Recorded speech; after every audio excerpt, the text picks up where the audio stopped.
ભૂપેન્દ્ર પટેલે જાણી જોઈને 3 લોકોની હત્યા કરી છે. ગંભીરા બ્રિજ તૂટવાની ઘટના અકસ્માત નહીં, પરંતુ જાણી જોઈને લોકોને મોતના માર્ગ પર ચાલવા મજબૂર કર્યા તેનું પરિણામ છે. શા માટે હું મુખ્યમંત્રી ભૂપેન્દ્ર પટેલ માટે આ શબ્દોનું પ્રયોજન કરું છું?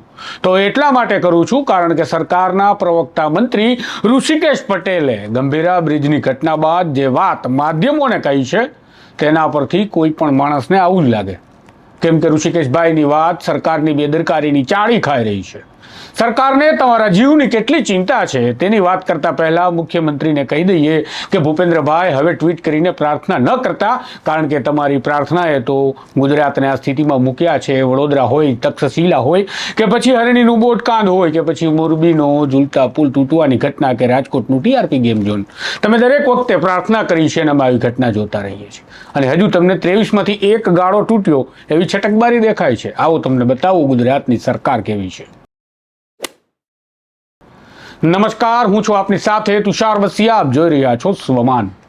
આજે સવારે વડોદરા આણંદને જોડતો ગંભીરા બ્રિજ તૂટી પડતા માર્ગ પરથી પસાર થતા કેટલાક ટ્રક, પિકઅપ વાહન અને બાઇક સહિતના લોકો મહીસાગર નદીમાં પડ્યા હતા. 40 વર્ષ પહેલા વર્ષ 1985માં બનેલો આ ગંભીરા બ્રિજ સૌરાષ્ટ્ર અને મધ્ય ગુજરાત વચ્ચે જીવાદોરીની જેમ કામ કરતો હતો, પણ હવે તે મોતનો માર્ગ બની અને કલંકિત થઈ ગયો છે.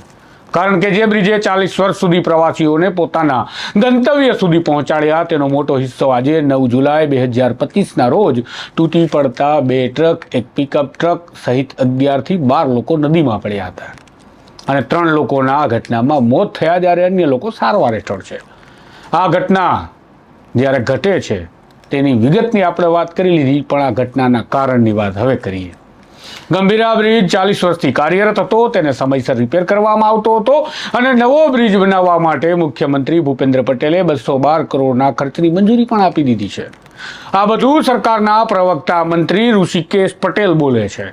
તો તમને લાગશે કે સરકાર કેવી સારી અને મુખ્યમંત્રી તો કેવા સારા, પણ ના, એવું નથી.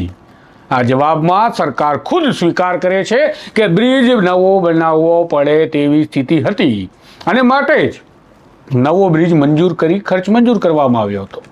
તો તેનો મતલબ એ થયો કે સરકાર જાણતી હતી કે આ બ્રિજ દગો દઈ શકે તેમ છે.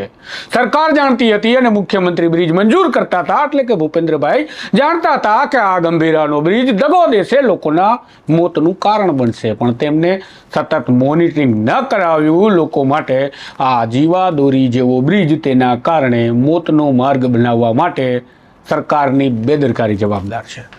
જો સતત આ બ્રિજનું મોનિટરિંગ થયું હોત, રિપેરિંગ થયું હોત, તો આજે લોકોના જીવ ગયા ન હોત. ટેકનિકલ એક્સપર્ટ મુખ્યમંત્રી શ્રી તમારે હવે નથી મોકલવાના. ઘટના ઘટી ગઈ છે એ પહેલાં મોકલવાના હતા, જ્યારે લોકો પડી અને નદીમાં મોતને ભેટ્યા. વળી એવી પણ માહિતી મળે છે કે વર્ષ 2022માં જ આ બ્રિજને લઈ નાગરિકોએ રજૂઆત કરી હતી. સરકારને જગાડવા માટેનો એ પ્રયાસ હતો. જો રજૂઆત થઈ હતી તો તેના પરથી પણ એવું ફલિત થાય છે કે આ રાજ્યની સરકાર, ભૂપેન્દ્રભાઈની સરકાર 3 વર્ષથી પુલ તૂટે અને લોકો મરે તેની રાહ જોતી હતી. હવે તમે જ વિચારો, લોકોના જીવની કેટલી દરકાર રાખે છે તમારી આ સરકાર. સુરતમાં તક્ષશિલા, વડોદરામાં હરણી તળાવ, રાજકોટમાં ટીઆરપી ગેમ ઝોન, મોરબીમાં ઝૂલતો પુલ, હવે ગંભીરા બ્રિજ, બધે જ લોકોના મોત થયા. બેદરકારી કોની? બેદરકારી સરકારની, સરકારના અધિકારીઓની, સરકારી તંત્રની. તો આ સરકાર કોની? તો જવાબ મળે કે આ સરકાર બેદરકાર મુખ્યમંત્રી ભૂપેન્દ્ર પટેલની. અને આ બેદરકાર મુખ્યમંત્રી ભૂપેન્દ્ર પટેલ શું કરે છે? ટ્વીટ કરે છે અને ટ્વીટ કરી અને કહે છે કે આ બ્રિજના 23માંનો એક હિસ્સો તૂટી પડ્યો. સારું થયું 22 તો બચી ગયા ભૂપેન્દ્રભાઈ. તમારી સરકારને બચાવવા માટે તમે એક ટુકડો તૂટી ગયો તેની છટકબારીનો ઉપયોગ શાબ્દિક રીતે આ ટ્વીટમાં કરો છો, એ અમને સમજાય છે. સાથે જ તમે પ્રાર્થના કરો છો જે લોકોના મૃત્યુ થયા છે તેના માટે. તો ભૂપેન્દ્રભાઈ, તમે પ્રાર્થના તો બધે કરી હતી. એ વડોદરામાં હતી, રાજકોટમાં હતી, મોરબીમાં અને આજે અહીંયા ગંભીરામાં પણ. પરંતુ તમારી પ્રાર્થના ન કરવી પડે એવી પ્રાર્થના અમે કરીએ છીએ, કારણ કે તમે અમને આવું ગુજરાત આપ્યું છે. અમે પ્રાર્થના કરીએ છીએ કે આ સરકાર બેદરકારીમાંથી બહાર આવે અને બેદરકારોને નાગરિકો રજા આપે, કારણ કે નાગરિકોના જીવ જાય છે. પણ છતાંય તમે પ્રાર્થના કરો છો, પછી થોડાક પૈસા આપો છો, લોકોના જીવની કિંમત કરો છો અને તમે બચવાનો પ્રયાસ કરો છો. તો વધુ એક સવાલ એ પણ થાય કે શું આ ભૂપેન્દ્ર પટેલની સરકાર નિષ્ફળ છે?